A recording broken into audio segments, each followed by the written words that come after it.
And hello, good afternoon. Welcome to KelownaNow Live. It's Jason Mann with Jim Check with your news headlines for the day. The team has been busy working on a bunch of stories and leading the way. The BC Minister of Health, Mental Health and Addictions, Jennifer Whiteside, says that criminalizing drugs won't save a single life in BC.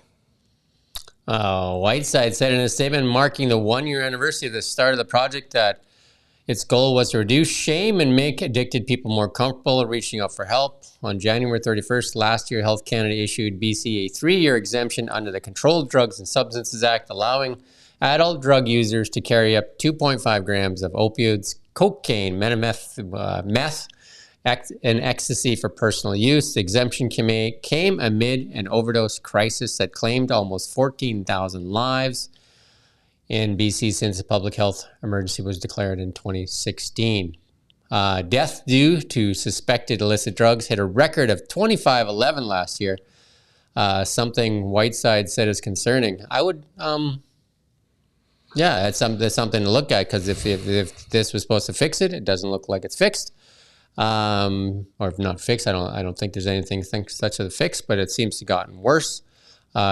She said toxic drug deaths are increasing across the country, and BC is no exception. I know they like to use that excuse all the time. That said, look everywhere else. It seems like there's two extremes here, either criminalizing or decriminalizing, and decriminalizing means giving everybody a whole bunch of free drugs and making it available everywhere. Portland decriminalized, and I think we just did that story, and their governor just declared a state of emergency. So yeah. So anyway, you can go on KelownaNow.com and you can read. I think it's in this story. Also in BC, however, drug deaths have increased while the state's governor declaring a state of emergency in Portland, Oregon's biggest city, this week due to fentanyl crisis. So according to a survey last year, a majority of voters in Oregon now want to repeal the legalization measure, while various officials and politicians have blamed it for worsening the drug death disaster. Indeed. And this is a big story that we've been following. Yes. This is we've been covering the story for a couple of days, where the city of Kelowna said they no longer want to work with GSL Group. I think they had 4 or 5 years left on their contract, but we got a response from GSL this morning. Or this afternoon, I should say. GSL is saying that they're not ready to give up on Prospera Place and has submitted a proposal to the city as well. There you go. And following last week's announcement that we just talked about from the city's mayor, Tom Dias, telling us that GSL has been clear, and the city, they had been clear with the GSL, and was set on finding a new operator for the downtown Kelowna Arena once the two sides agreement ends in 2029. But GSL moved forward with submitting a proposal for the new agreement with the city on Tuesday, which outlines plans for the upgrade and a long-term vision for the building. And then I've had a look through that, and a big electronic sign out front. The company offered a timeline of 7 to 9 months for the work proposed at an over the cost of around 18 to 22 million. Cost around $2 million per year would be shared between the city and GSL, amortized over 15 years. Looks like they want to keep it for that long. We started this process in 2017. They said to start thinking about how we can start making improvements to the building. And we knowing we had 12 years left. The highlights of the proposal include expansion of the main lobby, the restaurant area, and both on the north and south of the building. And there, can you pull up some of these images? No. But if you go to KelownaNow.com, you'll be able to see floor plans and different angles. It would mean another 3,300 square feet around the main lobby entrance, where GSL says about 80% of the people could enter the building for Rockets games or events. Another 2,000 square feet would be added to the ground floor at the north end of the building, allowing for a larger food court and restaurant. There's some really cool pictures in there of like this. Looks pretty bougie. And I think GSL provided 2 potential options for alterations to the Manhattan Point restaurant that both center around the expanding suites to wrap around the north side of the arena. And on the south side of the building, the focus is on enhancing the dressing rooms, which have long been an issue with Prospera Place, and adding seating throughout the reconfiguration in the upper concourse. I know that's been a complaint for many of the hockey teams that and they've been complaining for a while, right? That it's just not like the building's been let go. Not up to you know what I mean? Like they haven't put the money in that they should put in, and now I guess when push comes to shove, GSLs are going to put the money in. So it'll be up to the city to decide whether or not they want to entertain that offer, or now at least they have the option of saying there's that offer, and they have a benchmark to say to somebody else and say, can you do better? I think other things to note would be, there's some community disgruntlement over how many concerts go to South Okanagan Center, not to... Yeah, those are 2 different groups, yep, for sure. Like the SOEC is I'm just managed saying by a different group. A criticism about Kelowna's arena would be that we don't get enough big concerts. Yeah. And the Manhattan Point used to be a great restaurant, but seems to be a pretty quiet. They don't really, unleveraged other asset. than for events, right? Like I think I've gone there several times for Rockets events and stuff like that, and a couple of we used to bill it, so I've been to a few dinners there. But. Well, if you want to take a look at GSL's newer vision and such, it's all up at KelownaNow.com. Got some pretty pictures, that's for sure. Yeah. And Rick Madison had an interview with a retired forester on rejigging BC's firefighting machine. And Alan Wilcox has a lot of experience in Ontario firefighting as well as BC. And I think we have a clip here from the video. And you can't see, the problem is you can't depend on WestJet or the public to identify fires very well and timely. And the other thing is when you identify a fire, what you have to do is have the observer in the aircraft actually observe the fire and see what it's doing, how big it is, how fast it's spreading, etc. You can't do it from the ground or from inexperienced eyes.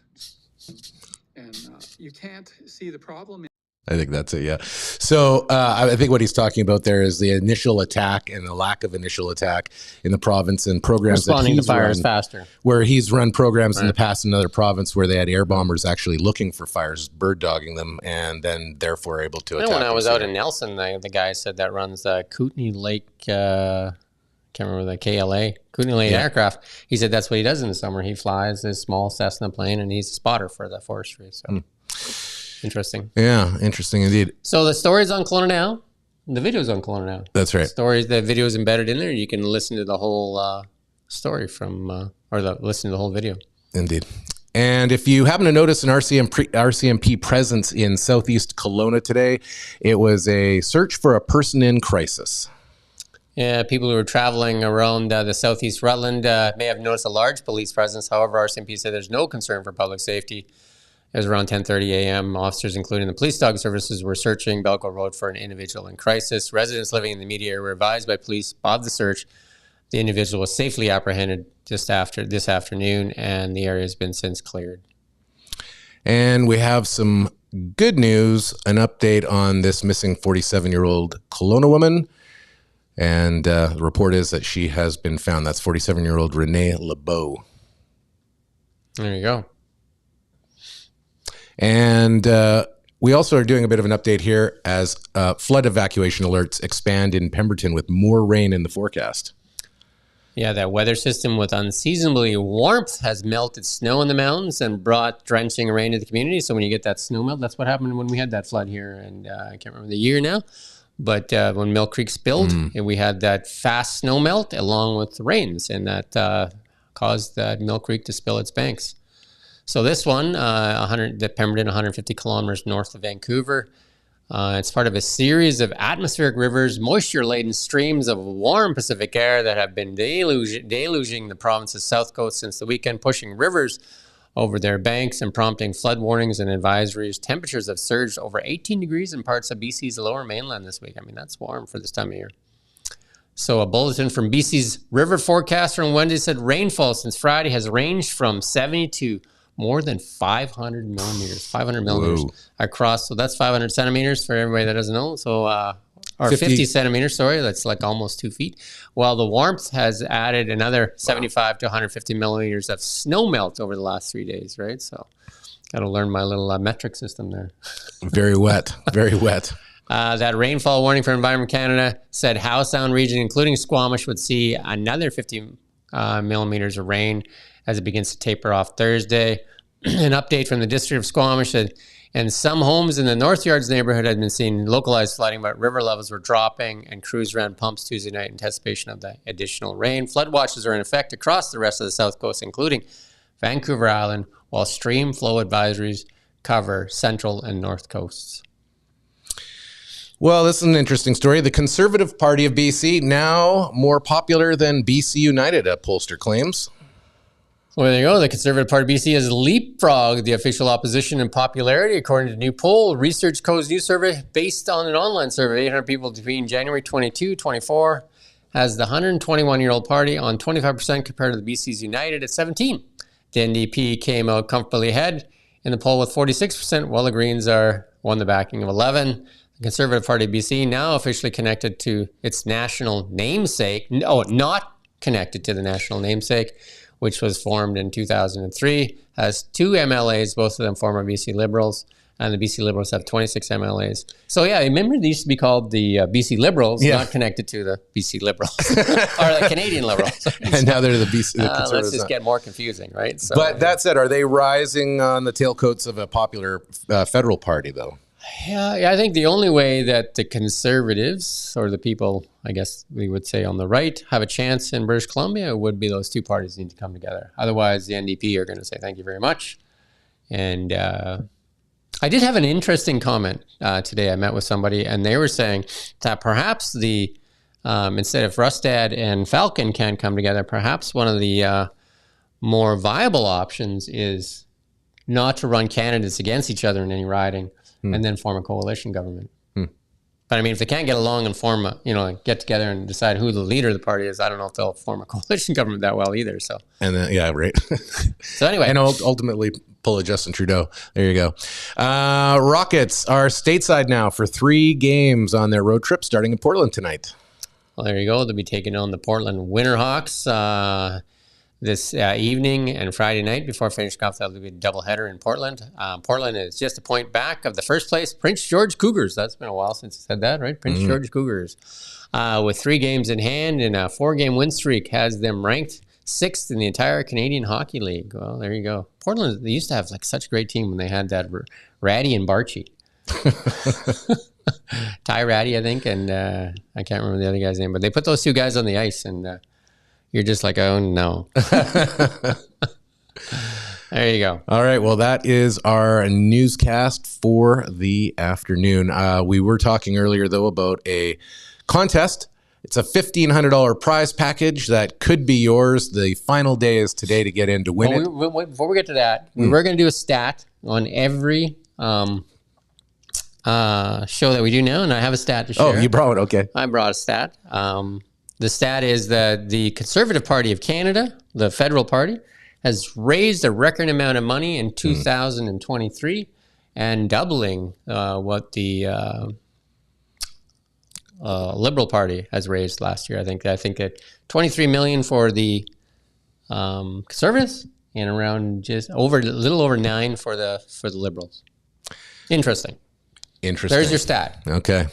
And the other stat is $1,500 prize package could be yours. Juliana Lowen and the BC Bucket List family experienced an excursion down in Penticton on Visit Penticton's hosting and behalf, and we partnered up with them together to bring you this contest. We'll play a little video. Like Apex too, and everything. Yeah, Apex and some different breweries. Dining. Yeah. Great time. Looks great. You're going to be able to see the experience for your very own eyes here in just a couple of seconds. But just a quick reminder, it is the last day to enter to win. And you can do that at Kelowna Now. Just look for the contests tab and head on over there. You can have a quick little staycation here in your own little backyard. Yeah. Beautiful. So we'll leave you, though, with Juliana and her family down in Penticton. And Jason and I will see you tomorrow morning, but let's run that video. Thanks, Sophie. Hey, everyone. Juliana here from @LowenLifestyle on Instagram and the mama behind the BC Bucket List family travel column on Kelowna Now. I've got something incredibly exciting to share with you. We're hosting a spectacular giveaway brought to you by Visit Penticton, and trust me, you don't want to miss out on this one. Picture this, a 3-night stay at the lavish Fairfield Inn and Suites by Marriott in Penticton. It's your cozy home base for an unforgettable adventure. That's only the beginning. We're also including lift tickets and rentals for a family of 4 at Apex for the 2024 season. Get ready for thrills on the slopes and breathtaking mountain views. With a diverse range of slopes catering to all skill levels, from gentle slopes for beginners to challenging steeps for the more advanced, Apex ensures a thrilling adventure for every snow sports enthusiast. It's perfect for all ages. We've got tubing, skating, shopping, and awesome dining as well. For our nature lovers, a farm visit for a family of up to 6 people at the enchanting Gotta Goat Farm is included. It's a chance to connect with animals, enjoy the countryside, and spend time with these beautiful breeds of silky, fainting goats and others. Next up, we've got a $100 gift card to Cannery Brewing and another $100 gift card to Neighborhood Brewing, the perfect opportunity to savor local craft brews and culinary delights. Want to take a piece of Penticton home with you? Our giveaway also includes a $50 gift card to the Penticton Visitor Center for some awesome souvenirs, and it's the perfect way to remember your incredible giveaway. To make sure you get there without a hitch, we're throwing in a $200 gas gift card, so pack your bags, hit the road, and let the adventure begin.